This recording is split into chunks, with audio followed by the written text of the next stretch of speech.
బొల్లా బ్రహ్మనాయుడు గుడ్డలు ఊడదీసి వినుకొండ నియోజకవర్గంలో తిప్పుతామని చెప్పారు.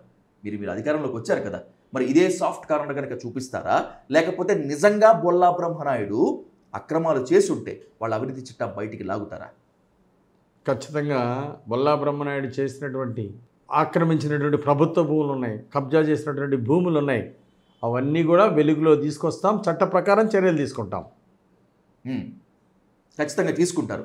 లేదు, లాస్ట్ టైం నేను బొల్లా బ్రహ్మనాయుడు గారిని ఇంటర్వ్యూ చేసినప్పుడే జీవి ఆంజనేయులకు మాత్రమే కాదు, ఆయన తాత వచ్చినా కూడా నిజంగా నేను 1 గజం భూమి ఆక్రమించినా, లేకపోతే ఎక్కడైనా కూడా వాళ్ళు చెప్తున్నట్లు అక్రమంగా మట్టి ఇసుక తోలినా, ఏ ఆక్రమణైనా ఏ అరాచకమైనా నా ముందుంటే నిరూపించండి అని చెప్పి సవాల్ విసిరారు. ఆ సవాల్కి ఏం సమాధానం చెప్తారు? నిరూపించి చూపిస్తాం. ఏమేమి ప్రభుత్వ భూములు ఆక్రమించారో తొందరలోనే నిరూపించి చూపిస్తాం. రైట్. మార్పు సాధ్యం, మార్పు రాబోతోంది, దీనికి కూటమి అధికారంలోకి రావటమే అని చెప్పి మన విజయవాడ నుంచి గుంటూరు వస్తుంటే పక్కన మొత్తం ఫ్లెక్సీలు అంతా కూడా కనిపిస్తున్నాయి. ప్రజల మొత్తం అంతా కూడా చాలా ఎక్స్పెక్టేషన్తో ఉన్నారు నిజంగా ఏం మార్పు అని.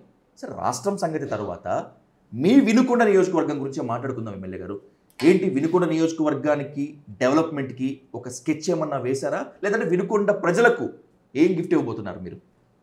ఖచ్చితంగా ఏదైతే ఎన్నికలకు ముందు హామీ ఇచ్చామో ఆ హామీలు నెరవేరుస్తాం. తాగటానికి మంచినీళ్ళు, మా ప్రాంతంలో ఫ్లోరైడ్ వాటర్ ఎక్కువ, తాగటానికి మంచినీళ్ళు చాలా ఇంపార్టెంట్.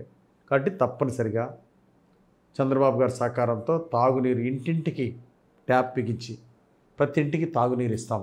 కృష్ణానది జలాలు ఇస్తాం.